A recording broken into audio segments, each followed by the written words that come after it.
დღეს ჩვენი საუბარი შეეხება აღსარების საიდუმლოს აღსარებას და კერძოდ ფაქტს, რომ აღსარებაში დამალვა რაიმე ცოდვისა არ შეიძლება და არის ეს დიდი ცოდვა. ერთი საკითხავი მოვისმინოთ დაცული სვინაქსარში ამ თემაზე. მღვდელთან აღსარების დროს მონანულისთვის განკუთვნილ საეკლესიო რჩევებში ვკითხულობთ. შვილო ჩემო, ქრისტე უხილავად დგას შენთან აღსარების დროს. ეს იმას ნიშნავს, რომ ვინც აღსარებაზე საკუთარ ცოდვებს ფარავს, ის იორმაგებს მათ და ერთ მცდარ ნაბიჯს მეორეს უმატებს. იგი ცრუობს უფლის წინაშე, რომელიც მის წინაშე უხილავად დგას აღსარების მისაღებად. სამწუხაროდ, ბევრი ქრისტიანი ამაზე არც ფიქრობს. ერთი სრულობს სირცხვილის, მეორე ამპარტავნების, მესამე მცირად მორწმუნეობის გამო.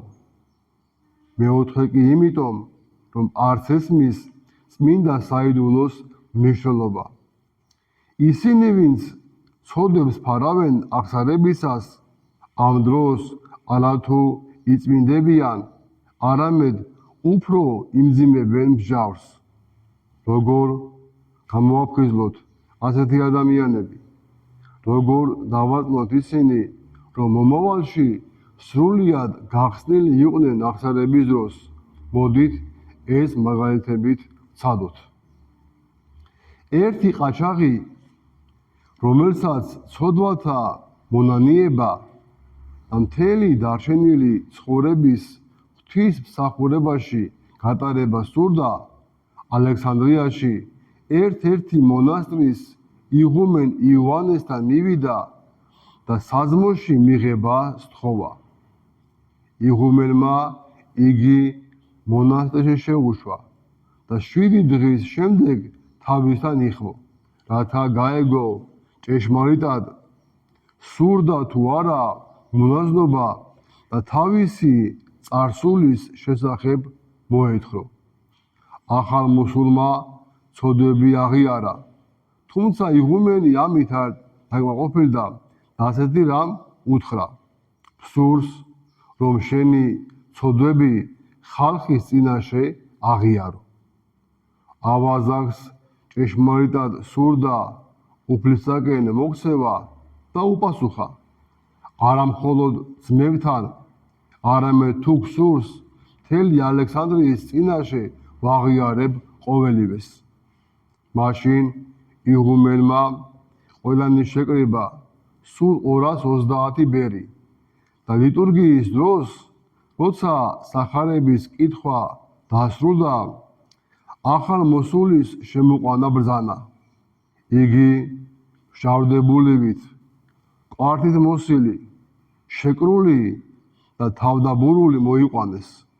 როდესაც იგი ეკლესიის ბჭესთან მოვიდა, იოანემ შეძახა: მან გაჩერდი, ეკლესიაში შემოსვლის ღირსი არა ხარ. ავაზაკი თრთოლვით დაეცა მიწაზე და ცრემლით მორწყა ტაძარი. იღუმენი განაგრძობდა: აღიარე შენი ცოდვები ყველას წინაშე. და ავაზაკმა ყველას თანდასწრებით დაიწყო აღსარება. ამ ცოდვათაგან ზოგიერთი იმდენად მძიმე იყო, რომ უხერხულიც კი იყო მათზე საუბარი. ბოლოს იღუმენმა მისი აღკვეცა ბრძანა და საძმოში მიიღო. როდესაც იღუმენს კითხეს, საქვეყნოდ რატომ ჩაიბარა აღსარება, მან უპასუხა: 2 მიზეზის გამო.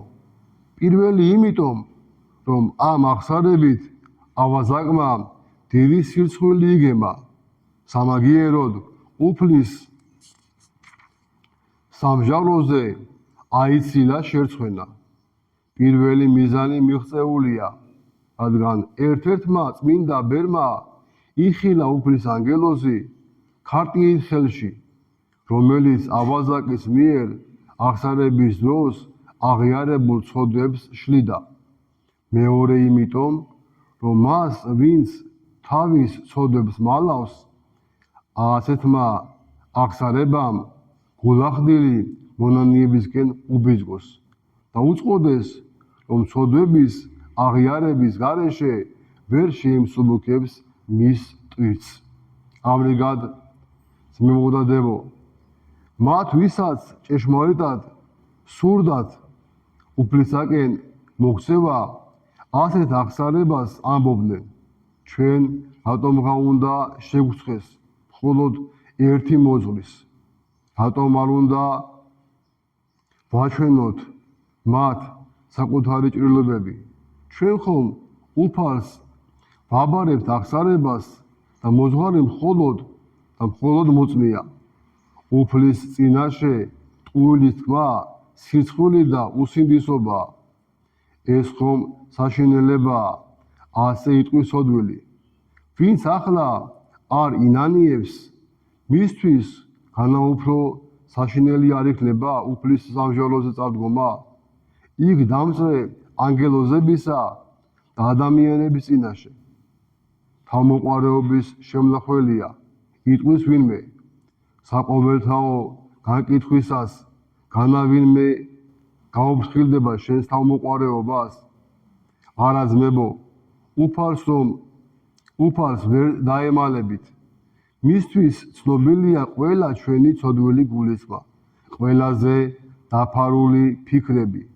მაშ რა გამოვა იქიდან, თუ ჩვენ ჩვენი მოძღვრის წინაშე თავს კარგად წარმოვაჩენთ? განა ეს გამოსავალია?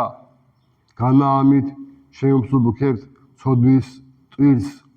არა, რა თქმა უნდა, უარესად გაგვიჭირდება.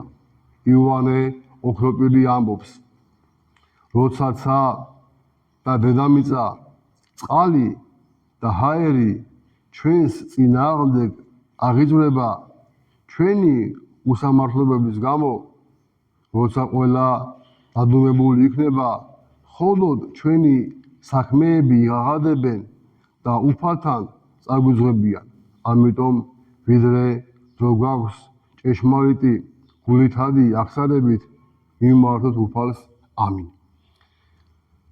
აი ესეთი დარიგება აღსარების შესახებ, რომ მასში დაფარო არაფრისა არ შეიძლება. როცა ადამიანი აღსარებაზე მოდის, მოძღვარი ამბობს ლოცვას. და როგორი არის ამ ლოცვის შინაარსი? იხილო შვილო კეთილად, რამე თუ აჰა ესე რა ქრისტე უხილავად, აქა მდგომარი არს შენთანა, მიმხმელი აღსარებისა შენისა. ნუგცხვენის და ნუცა გეშინის, რათა არადაი დაფარო ჩემგან ცოდვანი შენი, რაოდენიცა გიქმნიეს. არამედ სასოებითა და ყოვლითა სულითა და გულითა მეტყოდე, რათა მიიღო შენდობა და კურნება უფლისა ჩვენისა იესო ქრისტესაგან. უკვე თუ დაფარო ჩემგან მცირედი რაიმე ცოდვა ჩემთანა, გექმნების რჩობლი ცოდვა. თუ რამეს დაფარავ შენ მცირეს, ეს შენ გიქნება დიდ ცოდვად. იხილე შვილო, ვინაიდან მოხვედ სამკურნალოსა ამას, რათა განიკურნო და არა განუკურნებელი მართლუკუნ იქცე და ცოდვა ექმნების შენ და არა მე. აჰა ხატი წინაშე ჩვენსა და მეცა მოწამე ვარ მხოლოდ, რათა ვწამო წინაშე მისა, რაოდენიცა აღივარო მე. აი ნახეთ როგორი მნიშვნელოვანი არის გულწრფელი აღსარება. თუ ადამიანი მართლაც აღსარებაში არაა გულწრფელი, ის მოდის აღსარებისთვის, რომ მან მიიღოს კურნება, მაგრამ რეალობაში მიდის უკურნებელი, უფრო დამძიმებული. აი ამიტომაც ჩვენ ხშირად როცა აღსარებას ვამბობთ ხოლმე, რაღაცა შვებას ვერ ვგზნობთ. თქვა აღსარება თქვი, მოინანი რაღაც მაინც დამძიმებული ხარ, რაღაც მაინც გაწუხეს, ეს შენი აღსარება არ არის გულწრფელი. რაღაცეები გამოტოვე,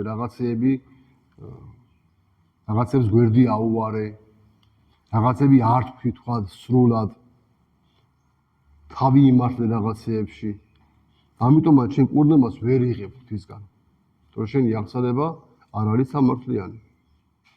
შენ მიხვედი ექიმთან, თქვათ, რომ მას შენ უთხრა შენი დაავადება, ექიმა შენ რაც თქვი, იმის წამალი მოგცა და შენ რეალობაში გაქვს რაღაცა სხვა ჩივილები.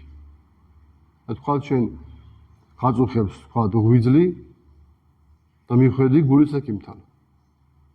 აი ეუბნები ექიმ რაღაცა გული მაწუხებს, გული მიჩქარდება, ექიმა მოხდა შენ გულის წამლები და რეალობაში არის დაავადება ღვიძლისა.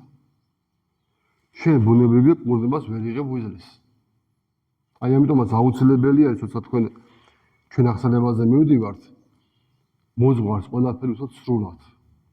დაფარვის და სირცხვილის გარეშე. ძალიან ბევრი ადამიანი ფარავს ხოლმე რაღაც თავის ცოდვებს. არაა გულწრფელი აღსარებაში. და მას შეყავს შეცდომაში თავისი მოძღვარი. მოძღვარი მას აძლევს ან სასჯელს, ან ჯილდოს თავისი აღსარებიდან გამომდინარე. და თუ შენ მოძღვართან არ თქვი სრულად შენი აღსარება, მაშინ რა კურნება უნდა მიიღო. გარკვეული ცოდვები ადამიანს აყენებს ზიარებიდან. შენ თუ თქვათ, აი ეს ცოდვა დაფარე და მიიღე ზიარება უღირსად, ეს სასჯელი არის მძიმე. მოძღვარი შენ მოგცემს ზიარებას, ბუნებრივია კურთხევა ზიარებაზე, მაგრამ შენ ეს ზიარება არ გიკუთვნეს, რაღაც ცოდვებში ხარ. და ეს ფარულია ეს ცოდვები შენი.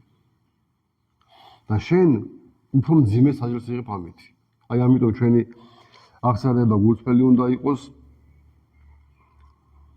ძალიან ხშირად ჩვენ უჭირდება ხოლმე მოძღვრისგან კითხვების დასმა.